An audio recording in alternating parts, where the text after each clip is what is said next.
அப்படின்னு அப்படி பாத்தீங்கன்னா கமல் கூடவும் நான் நடிச்சது இல்ல. தமிழ்ல கமல் சார் கூட நீங்க ஏன் மேம் நடிக்கலாம்? நான் நாயகன்லயே நடிச்சிருக்கணும். கார்த்திகாவோட ரோல்ல நாயகன்லயே நான் நடிச்சிருக்கணும். குறைந்த விலை நிறைந்த தரம் தங்கள் தேவைகள் அனைத்தும் ஒரே இடத்தில் Jayachandran. Get highest carpet area up to 70% only in Jane's Home. Satyabama Institute of Science and Technology, admissions open.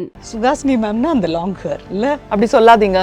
Short hair இருந்தா ஒத்துக்க மாட்டீங்களா நீங்க? என்ன ஆனா பக்கத்திலேயே ஒரு தேசிய விருது வாங்கின நடிகை இருந்தோம். மணிரத்னம் சார் படத்துல சுகாசினி மேம் ஏன் நடிக்கல? அது அவர்கிட்ட தான் கேட்கணும். கமலோட நான் தங்கையா நடிச்சது இல்ல, மகளா நடிச்சது இல்ல, இல்ல பக்கத்துல ஒரு ஈக்குவல் கேரக்டரா நடிச்சது இல்ல. ரொமான்டிக்கா நடிக்க முடியாது. இருந்தது, ஆசை இருந்தது. பட் அப்கோர்ஸ் பழசெல்லாம் வந்து யோசிச்சுட்டே இருந்துட்டோம்னா முன்னாடி போக முடியாது. கமல் சார் எப்படி கூப்பிடுவீங்க? ஆக்சுவலி சித்தப்பா இல்ல? சித்தப்பா தான். சித்தப்பா நான் கூப்பிட்டதே இல்லை. நான் சித்தப்பான்னு கூப்பிட்டாலும் விரும்ப மாட்டாரு. எப்படி கூப்பிடுவீங்க? திருமணம் வந்து நல்லா தான் போகும். எங்கேயாவது முட்டாள்தனம் உள்ள வந்தாதான் நிச்சயமா இந்த திருமண பந்தத்தை பாதிக்கும். எக்ஸாமுக்கு போகும்போது உணர்ச்சி பூர்வமா சந்தோஷமா போய் எழுத முடியுமா, இல்ல ஆசை எழுத முடியுமா? முடியாது. எஜுகேஷனுக்கும் லைஃபுக்கும் வாழ்க்கை அப்படின்னு வரும்போது இங்க இருக்கக்கூடிய புத்திசாலித்தனம்னு நீங்க கோட் பண்ற விஷயங்கள் எதுவா இருக்கு? அங்க கூட ஒரு செகண்ட் அட்டெம்ப்ட் எல்லாம் இருக்கு. இங்க செகண்ட் அட்டெம்ப்ட் கூட கிடையாது. வழக்கமான ஒய்ஃபோட புலம்பெல்லாம் இருக்கும். நான் விட்டு அப்பப்போ சொல்லுவேன், நான் விட்டுட்டு போயிடுவேன் அப்படின்னு. நான் பின்னாடியே வந்துடுவேன் பாரு அவரு. உங்க ஹேர் ஆனா அழகா இருக்கு மேம். சுகாசினி மேம்னா அந்த லாங் ஹேர் இல்ல? அப்படி சொல்லாதீங்க. ஷார்ட் ஹேர் இருந்தா ஒத்துக்க மாட்டீங்களா நீங்க? என்ன அழகா இருக்குல்ல கூந்தல். எப்பயுமே அந்த ஒரு லூஸ் ஹேர் போட்டுட்டு நீங்க வர்றது, சாரி கட்டினாலும் சுடிதார் போட்டாலும் வெஸ்டர்ன் போட்டாலும் பயங்கரமா அழகா இருக்குல்ல அது எடுத்து கொடுக்கறது. சோ முடிக்காக ஏதோ ஸ்பெஷலா பண்றீங்க? முடிக்கு அடிமையா இல்லாம இருக்கிறதுக்கு முயற்சி பண்ணிட்டு இருக்கேன். யாருக்குமே அடிமை ஆகக்கூடாது. நீங்க அடுத்த வருஷம் பார்க்கும்போது இவ்வளோ ஷார்ட் ஹேர்ல இருந்து உங்களுக்கு ஒரு இன்டர்வியூ கொடுக்க போறேன் பாருங்க. மணிரத்னம் சார் படத்துல நடிக்கணும் அப்படிங்கிறது எல்லாருக்கும் பெரிய ட்ரீமா இருக்கும். ஆனா பக்கத்திலேயே ஒரு தேசிய விருது வாங்கின நடிகை இருந்தோம். மணிரத்னம் சார் படத்துல சுகாசினி மேம் ஏன் நடிக்கல? அது அவர்கிட்ட தான் கேட்கணும். ஃபர்ஸ்ட் படத்துல என்ன கேட்டாரு, பல்லவி அனுப்பல்லவியில. அதுல ஏதோ காரணத்துக்காக நான் நடிக்க மாட்டேன்னு சொன்னேன். நீங்க சொல்லிட்டீங்க? ஆமா. அப்போ லக்ஷ்மி மேடம் இருந்தாங்க. திரும்ப லக்ஷ்மி தான் வராங்க பாருங்க. அவங்க இருந்தாங்க பல்லவி அனுப்பல்லவியில. அவங்க தான் main character. Anil Kapoor act பண்ணாரு. அனில் கபூரோட கேர்ள் ஃப்ரெண்டா இருக்கிற ஒரு கிரண் வைராலிங்கிற ஒரு டாக்டரோட கேரக்டருக்கு தான் என்ன கேட்டாரு. கதையெல்லாம் கேட்டுட்டு லக்ஷ்மி மேடம் இருக்கிறப்போ எனக்கு என்ன இருக்க போகுது அப்படின்னு சொல்லி நான் வேண்டாம்னு சொல்லிட்டேன். அதனால என்னை வந்து இன்னும் ஒரு திரும்ப காசு பண்ணல. பரவாயில்ல. அதுக்கப்புறம் நீங்களும் கேட்கலையா மேம்? அஞ்சலியில ஒரு பாசிபிலிட்டி இருந்தது. பட் அதுக்குள்ள காம்ப்ரமைஸ் ஆகி ரேவதி திரும்பி வந்துட்டாங்க. ஏதோ டேட் பிரச்சனை இருந்தது. ஸோ அஞ்சலியில ஒருவேளை நான் நடிச்சிருந்திருக்கலாம். பட் திரும்பி வந்துட்டாங்க. எப்படி மேம் இந்த அநியாயத்தை யாரு தட்டி கேட்கறது? பரவாயில்லைங்க. நாங்க ஒரு ஆடியன்ஸா நாங்க பார்க்கணும் அப்படின்னு. அப்படி பாத்தீங்கன்னா கமல் கூடவும் நான் நடிச்சது இல்ல. அதுவும் பெரிய அநியாயம். எங்க क्वेश्चन கமல் சார் கூட கமலோட நான் தங்கையா நடிச்சது இல்ல, மகளா நடிச்சது இல்ல, இல்ல பக்கத்துல ஒரு ஈக்குவல் கேரக்டரா நடிச்சது இல்ல. ரொமான்டிக்கா நடிக்க முடியாது. பட் வேற கேரக்டர்லயே நான் நடிச்சது இல்ல. கன்னடத்துல தான் நடிச்சோம் நாங்க ரெண்டு பேரும் சேர்ந்து. தமிழ்ல கமல் சார் கூட நீங்க ஏன் மேம் நடிக்கலாம்? நான் நாயகன்லயே நடிச்சிருக்கணும். கார்த்திகாவோட ரோல்ல நாயகன்லயே நான் நடிச்சிருக்கணும். சலங்கை ஒலியில அந்த ஷைலஜா கேரக்டர்லயே நான் நடிச்சிருக்கலாம். நாயகன்ல கார்த்திகா கேரக்டர் சூப்பர். ஆமா. மணி சார் டைரக்ஷன் பண்ண கமல் சார் ஹீரோவா நடிக்கும் போது கார்த்திகா கேரக்டர்ல சுகாசினி மேம் அது என்ன வந்து ஃபர்ஸ்ட் என்னதான் போட்டாராம் அவரு சொன்னார் சார். பட் ஏதோ ரீசன்னால நியூ கமர் இருந்தா பெட்டரா இருக்கும் அப்படின்னு சொல்லி அந்த சமயத்துல நினைச்சிட்டாங்க. அந்த சமயம் உங்களுக்கு அப்போ மேரேஜ் நடக்கல? இல்ல இல்ல இல்ல. ஓகே, இதுக்கு நம்ம தட்டி கேட்டே ஆகணும். தட்டி கேட்க வேண்டாம். யோசிச்சு ஏன் நடக்கலன்னு வேணா சொல்லலாம். அவ்வளவுதான். சில விஷயங்கள் நடக்கல. அதை வந்து நம்ம மாத்தவே முடியாது. பட் நீங்க சினிமாக்கு வர்றதுக்கே உங்களை பிலிம் இன்ஸ்டிடியூட்டுக்கு வந்து ஃபீஸ் எல்லாம் கட்டி சேர்த்து விட்டதே கமல் தான். அப்புறம் ஃபர்ஸ்ட் படத்துக்கு நீங்க வந்து நெஞ்சத்தைக்கு இல்லாதையில வந்து நீங்க அசிஸ்டண்டா அங்க ஒர்க் பண்ணிட்டு இருக்கிறதுக்கு முன்னாடி இந்த படத்துல சான்ஸ் கிடைக்கிறதுக்கு கமல் சார் ஒரு ஜீன்ஸ் வாங்கி நீங்க அதை போட்டுட்டு தான் சான்ஸ் கிடைச்சது இல்ல? ஏன்னா அந்த நெஞ்சத்தைக்கு இல்லாதைக்கு ஒரு போட்டோகிராஃபி எடுக்கும் போது ஓகே யங் மாடர்ன் டீனேஜரா இருக்கீங்கன்னு சொல்லி முதல் படம் ஷூட்டிங் அப்போ அவர் போயிட்டு வாங்கிட்டு வந்த ட்ரெஸ் நான் போட்டதுனால தான் எனக்கு ஹீரோயினா சான்ஸே கிடைச்சது. அதோட சந்தோஷமா இருக்க வேண்டியதுதான். இப்ப வந்து இருக்கிறத விட்டுட்டு பறக்கிறதுக்கு ஆசைப்பட வேண்டாம், விட்டுடலாம். பின்னாடி போகவும் முடியாது. அதான். பட் இதெல்லாமே நடக்கும் அப்படிங்கறது நீங்க நினைக்கல இல்லையா? இந்த சினிமாக்கு நீங்க வரதுக்கு முன்னாடி ரொம்ப பிடிக்குமா மேம்? கோர்ஸ் இதெல்லாம் நடக்கணும்னு ஆசைப்படலாம். பட் நான் எதிர்பார்க்காத நிறைய விஷயம் நடந்திருக்கேன் இல்ல. நான் வந்து சிரஞ்சீவியோட ஆக்ட் பண்ணேன், மம்முட்டியோட ஆக்ட் பண்ணேன், மோகன்லால் கூட ஆக்ட் பண்ணேன். தென் யூனோ சோ மெனி பீப்புளோட விஷ்ணுவர்தனோட ஆக்ட் பண்ணேன், அனந்தநாகோட ஆக்ட் பண்ணேன், நஸ்ருதீன் ஷா கூட ஆக்ட் பண்ணேன். இதெல்லாம் வந்து ஒரு கிரேட் ஆப்பர்ச்சுனிட்டி தான். இங்க விட்டதை அங்க பிடிச்சிருக்கோம், அவ்வளவுதான். பட் இது நடக்கிறதுக்கான சான்சஸும் நிறைய இருந்திருக்கும் இல்லையா? இருந்தது, ஆசை இருந்தது. பட் அப்கோர்ஸ் பழசெல்லாம் வந்து யோசிச்சுட்டே இருந்துட்டோம்னா முன்னாடி போக முடியாது. வாழ்க்கை முன்னாடி தான் போகும், பின்னாடி போகாது. பேசியிருக்கீங்களா மேம்? கமல் சார் எப்படி கூப்பிடுவீங்க? ஆக்சுவலி சித்தப்பா இல்ல? சித்தப்பா தான். இப்பதான் கமல் சார்னு கொஞ்சம் கூப்பிட ஆரம்பிச்சிருக்கோம். இல்லாட சித்தப்பா நான் கூப்பிட்டதே இல்லை.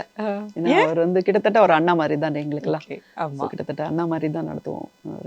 அவர் வந்து நான் சித்தப்பான்னு கூப்பிட்டாலும் விரும்ப மாட்டாரு. எப்படி கூப்பிடுவீங்க? பேர் சொல்லிதான் கூப்பிடுவோம். பேர் சொல்லிதான் கூப்பிடுவோம். அது அவ்வளவு க்ளோஸான ஃபேமிலி இல்லையா? ஆமா. பேசியிருக்கீங்களா? நம்ம 2 பேரும் சேர்ந்து நடிக்கல, ஆன் ஸ்கிரீன்ல வரல அப்படிங்கறதுல பேசியிருக்கீங்களா? எங்களுக்கெல்லாம் வந்து சினிமா பத்தி பெருசா நாங்க பேசிக்க மாட்டோம். அடுத்து நிறைய நம்ம பேசணும் அப்படிங்கும்போது மேம், மணிரத்னம் சார் கூட நீங்க வந்து கிட்டத்தட்ட 40 வருஷம் ஆக போகுது உங்களுக்கு திருமணம் ஆகி இல்லையா? நாங்கெல்லாம் உங்களை பார்க்கும்போது ரொம்ப ஆசையா பார்க்குறோம். ஒரு எப்படி சொல்றது, ஒரு பெரிய டைரக்டர், ஒரு பெரிய நடிகை, நீங்க சேர்ந்து ஒரு ஃபங்க்ஷனுக்கு வந்தாவே அந்த எலிகன்ஸ், அந்த அழகு, இதெல்லாமே பார்க்கறதுக்கே ஆசையா இருக்கு. ஒரு மேரேஜ் அப்படிங்கும்போது அதுல இருக்கக்கூடிய விஷயங்கள், அந்த புரிதல் என்னவா இருக்கணும்னு நினைக்கிறீங்க மேம்? என்னோடது வந்து லாஜிக் ரொம்ப சிம்பிள். ஓரளவுக்கு புத்திசாலியா இருந்தா, ஒரு ஆணும் சரி பெண்ணும் சரி, திருமணம் வந்து நல்லா தான் போகும். எங்கேயாவது முட்டாள்தனம் உள்ள வந்தாதான், யாராவது ஒருத்தருக்கு ஒரு சின்ன முட்டாள்தனம் உள்ள வந்துடுச்சுன்னு வச்சுக்கோங்க, அது வந்து நிச்சயமா அந்த திருமண பந்தத்தை பாதிக்கும்.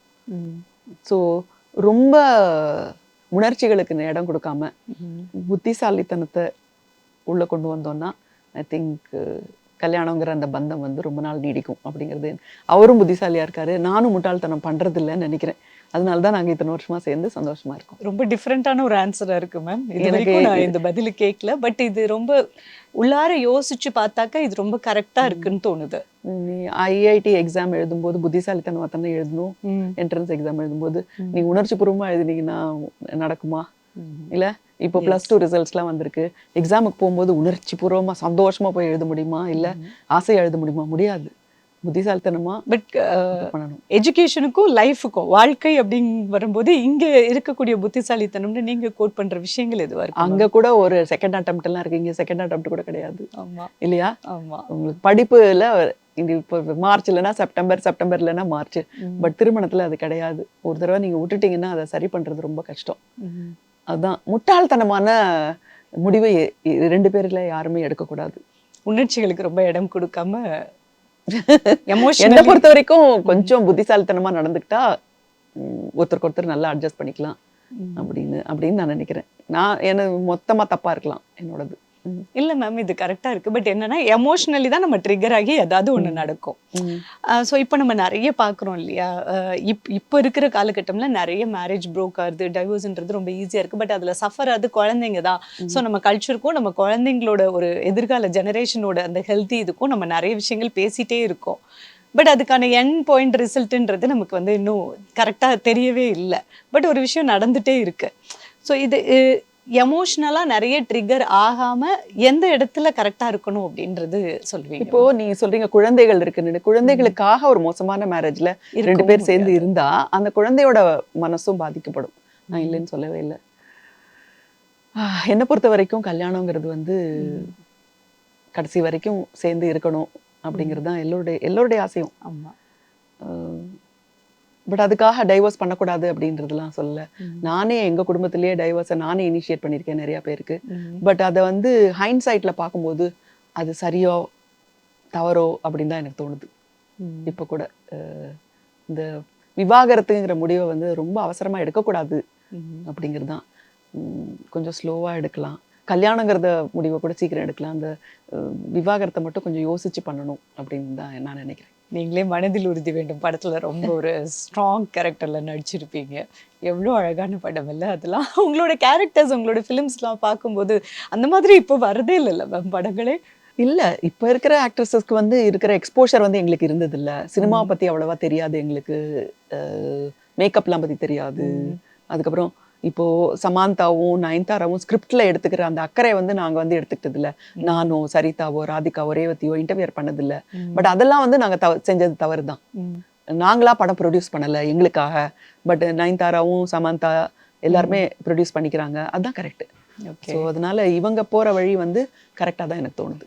உங்களோட இன்ஸ்டாகிராம் வீடியோஸ்லாம் நான் பயங்கரமா ஃபாலோ பண்ணுவேன் மேம். ஒரு கிளாஸ் ரூம் ஒன்று வச்சு நீங்களே கிளீனிங்லாம் நீங்களே பண்ணுவீங்க உங்க வீட்டுல. அந்த பூவெல்லாம் விழுந்து அப்போ நான் நினைச்சுப்பேன் மணி சார் வந்து வீடு கூட பயங்கர ஆர்கிடெக்ட் மைண்ட் செட்ல ரொம்ப அழகா வச்சிருக்கீங்க அப்படின்ற மாதிரி. அந்த கிளாஸ் போட்டு ஒரு மரத்துல இருந்து அந்த எல்லோ கலர் பூ விழும், கொன்றை பூவா அது அது அழகா சதுரி கிடக்கும். அதுல மழை துளி விழும்போது அதெல்லாம் வீடியோ எடுத்து போட்டிருக்கீங்க. என்ன ஒரு ஆனா நானும் மணி வந்து ஒரு பணக்கார தோரணையில இருக்காது எங்க வீடு எல்லாம். இத்தனை வருஷம் நாங்க பிளாட்ல தான் இருந்தோம். இத்தனை வருஷம் அவர் தனி வீட்டுல இருந்தாரு, கீழே அவரும் மேல அவங்க அக்காவும் இருந்தாங்க. அப்புறம் ஒரு 10 வருஷத்துக்கு அப்புறம் பிளாட்ல தான் இருந்தோம். நாங்க அபார்ட்மெண்ட்ல தான் இருந்தோம். எல்லாரோடையும் ஷேர் பண்ணிக்கிட்டு ஒரு 4 அபார்ட்மெண்ட் இருக்கிற இடத்துல தான் இருந்தோம். அதை ரிப்பேர் பண்றதுக்காக ஒரு தனி வீட்டுக்கு வந்தோம். அதுவும் 40 வருஷ வீடு, இப்ப இருக்கிற வீடும் 45 வருஷ வீடு. ஸோ அதுல மாடர்னா பெருசா ஒண்ணும் இல்லை. இது ஒரு கிளாஸ் ஹவுஸ் அவர் வேணும்னு எனக்காக பொன்னியின் செல்வனுக்கு எனக்கு அவர் தந்த பரிசு அந்த கிளாஸ் ஹவுஸ்ன்னு சொல்லலாம். அது ஆனா அதுல எல்லா பக்கமும் மழை பெய்யும்போது கொஞ்சம் பயமா தான் இருக்கு. நடுமுற்றம்னு சொல்லுவாங்கல்ல, அதுல கிளாஸ் பதிச்ச மாதிரி அது ரொம்ப அழகா இருந்தது. இல்ல இது கொஞ்சம் வீட்டோட ஓரத்துல தான் இருக்கு, நடுமுற்றம் இல்ல. நடுமுற்றம் இன்னும் இருக்கு. நீங்க ஆசைப்பட்டு கேட்டீங்களா? நான் கேட்டேன், கிளாஸ் பதிச்சு தரணும்னு. ஆமா, கிளாஸ் ஹவுஸ் வேணும்னு சொல்லி கேட்டேன். அவர் எனக்காக பண்ணி கொடுத்தது. நைஸ். பொன்னியின் செல்வனோட செலிப்ரேஷன் சொல்லலாம் அது. நீங்க ஸ்கின் கேர் ஹேர் கேர்லாம் ஸ்பெஷலா பண்ணிப்பீங்களா மேம்? குஷ்பு பண்ணுவாங்க, அவங்க கேரட் ஆயில்னு ஒண்ணு பண்ணி எனக்கு அனுப்புவாங்க. அதெல்லாம் இருக்கும். ஜென்ரலி கொஞ்சம் வெயில போயிட்டு வந்தோம்னா கொஞ்சம் பாத்துக்கணும், அவ்வளவுதானே தவிர வயசுக்கேத்த ஸ்கின் கேர் ஹேர் கேர் தான். அது ரொம்ப ஓவரா இண்டல்ஜ் பண்றது இல்ல. மணி சார் படங்கள்ல ரொம்ப இம்ப்ரெஸ் ஆகிற விஷயம் வந்து பயங்கர ரொமான்ஸ் வேற லெவல்ல இருக்கும். அதாச்சும் கிளாமரா இருக்காது, பட் அந்த லவ் வந்து இன் டெப்தா சொல்றது வந்து மணி சார் அடிச்சுக்க ஆளே கிடையாது. பட் பர்சனலி ஐ ஃபீல் அவரை வந்து வெறும் ரொமான்டிக்கா டைரக்டரா கொஞ்சம் எடை போடுறது தவறுன்னு நினைக்கிறேன். அவர் வந்து ரொம்ப சொசைட்டில இருக்கிற விஷயங்கள்லாம் அவரை வந்து ரொம்ப ரொம்ப இம்ப்ரெஸ் பண்ணும். அதெல்லாம் தானே மேம் பாம்பேல அதெல்லாம் எல்லாமே இருக்கு. பட் அவரோட ரொமான்டிக் சீன்ஸ் வந்து பெரிய அட்வான்டேஜ் அவருக்கு, ஒரு பெரிய போனஸ் யங்ஸ்டர்ஸ்க்கு. அதெல்லாம் அது மணி சார்னா எல்லாமே இருக்கு. பட் இந்த பாயிண்ட் வந்து நான் நினைச்சதே இல்ல அவரோட படத்துல ரொமான்ஸ் தான் தூக்கலா இருக்கு, அதுதான் பெஸ்ட் அப்படின்னு நான் நினைச்சதே இல்ல. பட் எல்லாரும் சொல்ல ஓகே அப்படின்னு தான் தோணுது. இன்ஃபேக்ட் சரிதா சொன்னாங்க, அக்னி நட்சத்திரம் படம் பார்த்துட்டு your husband is very very ரொமான்டிக்யா அப்படின்லாம் சொன்னாங்க. நான் இப்போ கல்யாணம் என்கேஜ்மெண்ட் அப்போ நான் மணிக்கிட்ட சொன்னேன், இந்த மாதிரி my best friend tells me that you very ரொமான்டிக்னா. இதுதான் பிரச்சனை, எல்லாரும் வந்து என் படத்தை பார்த்து நான் அப்படிதான் இருப்பேன் அப்படின்னு நினைப்பாங்க. இல்ல அதை விட நான் மோசமா இருப்பேன்றது அவளுக்கு தெரியாது அப்படிம்பாரு. எல்லாமே அவர் வந்து கொஞ்சம் லைட்டரா தான் எடுத்துக்குவாரு, எதையுமே சீரியஸா எடுத்துக்க மாட்டாரு. Is a fun person. அதே தானே அவரோட படத்துலயும் வரும். அவங்க ஹீரோஸ் அப்படிதானே ஜாலியா தான் இருப்பாங்க, ரொம்ப சீரியஸாலாம் எதிர்பார்ப்புகள்லாம் இருக்காது அவங்களுக்கு. ஸோ ரொம்ப ஃபன் கேரக்டர். நீங்க சொல்றீங்க அக்னி நட்சத்திரம் படத்துல உள்ள பாட்டெல்லாம் வந்து இப்பயும் வந்து இளையராஜா சார் மியூசிக்னா அதுல வந்து எப்படி விஷுவலைஸ் பண்ணாரு மணி சார் அப்படிங்கிறது வந்து அந்த ஹீரோயின் அவ்வளோ அழகா காட்டுறதுல இருந்து, டிஃப்ரெண்டா காட்டுறதுல இருந்து, அந்த சீன் எப்படி எடுத்திருந்தாங்கன்றது வரைக்கும் இப்போ வரைக்கும் 2K கிட்ஸ் வரைக்கும் அதை பயங்கரமா லைக் பண்றாங்க, லவ் பண்றாங்கன்னா வேற லெவல்ல மேம். அவர் ஐ திங்க் அவரோட கண்கள் வந்து யங்ஸ்டர்ஸ் மேல இருக்கு இன்னமும். எப்பவுமே யங்ஸ்டர்ஸ் வந்து ஃபாலோ பண்ணி பார்த்துக்கிட்டே இருக்காரு, அதனால தான் நினைக்கிறேன். அவர் ஓகே கண்மணி வரும்போதும் அப்படிதானே இருந்தது. ஒரு சோஷியல் மெசேஜ் கொடுக்குற நிறைய விஷயங்களும் அதுல இருக்கும். இந்த போர்ஷனை வச்சு அட்ராக்ட் பண்றது அப்படிங்கிறது வந்து ஒரு கிரேட் ஃபார்முலா இல்ல, அது இன்னும் சக்சஸாவே போயிட்டு இருக்கு அப்படிங்கிறது. ஈவன் பொன்னியின் செல்வன்ல கூட நம்ம கார்த்தியன் த்ரிஷாவோட அந்த சீனை சிலாகிச்சு ட்ரோல் பண்ணி பேசாத மக்களே கிடையாதுன்ற மாதிரி இந்த ஜெனரேஷன் வந்து அது romance is very much part of ஒரு நவரசத்துல முக்கியமான ரசம் இல்லையா அது. அது இல்ல சரியா பண்ணலன்னா அப்புறம் எப்படி டைரக்டர்? நீங்க எப்படி திட்டுவீங்க மேம் அவரை வீட்டுல? திட்ட மாட்டேனே, அவர் எப்படி திட்ட முடியும்? மணிரத்னத்தை திட்ட முடியுமா? செல்லமா செல்லமாவா? செல்லமா செல்லமா கூட திட்ட மாட்டேன் அவரை. ஓ சோ ஸ்வீட். திட்ட முடியும், மணிரத்னத்தை திட்ட முடியுமா? எப்படி திட்ட முடியும்? சமத்து. அவர் பெர்ஃபெக்ட் மேன். அவர்கிட்ட தவறே கண்டுபிடிக்கவே முடியாது, கண்டுபிடிக்க முடியாது. அஃப்கோர்ஸ் வழக்கமான ஒய்ஃபோட புலம்பெல்லாம் இருக்கும், எல்லாமே இருக்கும். நான் அவட்ட அப்பப்போ சொல்றேன், நான் விட்டுட்டு போயிடுவேன் அப்படின்னு, நான் பின்னாடியே வந்துருவேன் பாரு அவரு. அவரை சொல்ல மாட்டேன், வீட்டு பொறுப்பெல்லாம் விட்டுட்டு போயிடுவேன் அப்படிம்பேன், பின்னாடியே வந்துருவேன் அப்படிம்பேன். பதிலே பேச முடியாது. அவர்கிட்ட தவறு கண்டுபிடிக்கவே முடியாது. பிகாஸ் அவரு இஸ் மேட் தட் வே. உங்களோட மேக்கப், இந்த ட்ரெஸ்ஸிங்லாம் பார்த்துட்டு உங்களை நம்ம ஜென்ரலா எல்லா வைஃபும் கேட்போம்ல, நல்லா இருக்கா, எப்படி இருக்கு அப்படின்னு. நான் அவர்கிட்ட ஊரே கேட்கவே மாட்டேன், சொன்னாலும் அவர்கிட்ட கேட்கவே மாட்டேன். என்னது ஹேர்ல ஏதோ பெருசா பண்ணிருக்க, கொஞ்சம் அந்த ஹைட் குறை அப்படின்னு, அது உங்க ஹீரோயின்ட்ட சொல்லிக்கோங்கன்னு சொல்லிட்டு கிளம்பிடுவேன். நான் அவங்க படத்தோட ஹீரோயின் கிடையாது, என் டைரக்டர் அப்ரூவ் பண்ணிருக்காரு, அதனால இந்த லுக்கு தான் ஓகேன்னு. ஓகே ஓகே ஓகே அப்படின்னு காலையில பார்த்த உடனே பாப்பாரு, என்னது இங்க ஏதோ வேற மாதிரி இருக்கு, கொஞ்சம் ஹைட் ஜாஸ்தியா இருக்கிற மாதிரி இருக்கு, கொஞ்சம் லிப்ஸ்டிக் வேற கலரா இருக்கு அப்படிலாம் கேட்பாரு. கேட்காம இருக்க மாட்டாரு. அப்புறம் சொல்லிடுவேன், இந்த படத்துக்கு நீங்க டைரக்டர் இல்ல, உங்க படத்துக்கு தான் நீங்க டைரக்டர் சொல்லிடுவேன். ஜென்ரலா நீங்க நல்லா இருக்கா அப்படிலாம் கேட்கறது. சம்டைம்ஸ் என்ன பண்ணுவாரு, வெளியில போகும்போது நான் அழகா ட்ரெஸ் பண்ணிட்டா, அழகா இருக்கு இந்த புடவை, நான் வாங்கி கொடுத்தேன்னா அப்படின்னு கேட்பாரு. He wants to take the credit. Okay. அதுக்கப்புறம் if he likes the saree, he'll say, என்ன அளவுக்கு நீ நல்லாவே சூஸ் பண்ற அப்படிம்பாரு. அதான் he likes women dressing அப்பலாம் ரொம்ப பிடிக்கும் அவருக்கு, ரொம்ப பிடிக்கும். நைஸ். the respect இல்ல மேம், மியூச்சுவல் ரெஸ்பெக்ட். கண்டு வைக்காதீங்க, ரொம்ப பேசிட்டே இருக்கேனா? போதும் அது பாட்டுக்கு நல்லா அழகா போயிட்டு இருக்கு இந்த because குடும்பம். apart from anchor I admire you couple. அது பாட்டுக்கு போயிட்டு இருக்கு, அதுலயே நீ விட்டுருங்க அதை. விட்டுட்ட அதனால அந்த பல்லவன் டிரான்ஸ்போர்ட் மாதிரி போயிட்டு அழகா வந்துட்டு இருக்கு, காலையில போயிட்டு சாயங்காலம் வந்துட்டு இருக்கு. நடுவுல போய் ஏதாவது ஸ்டாப்பிங்ல பண்ணாதீங்க. குறைந்த விலை, நிறைந்த தரம், தங்கள் தேவைகள் அனைத்தும் ஒரே இடத்தில். Jayachandran. Get highest carpet area up to 70% only in Jane's Home. Satyabama Institute of Science and Technology. Admissions open.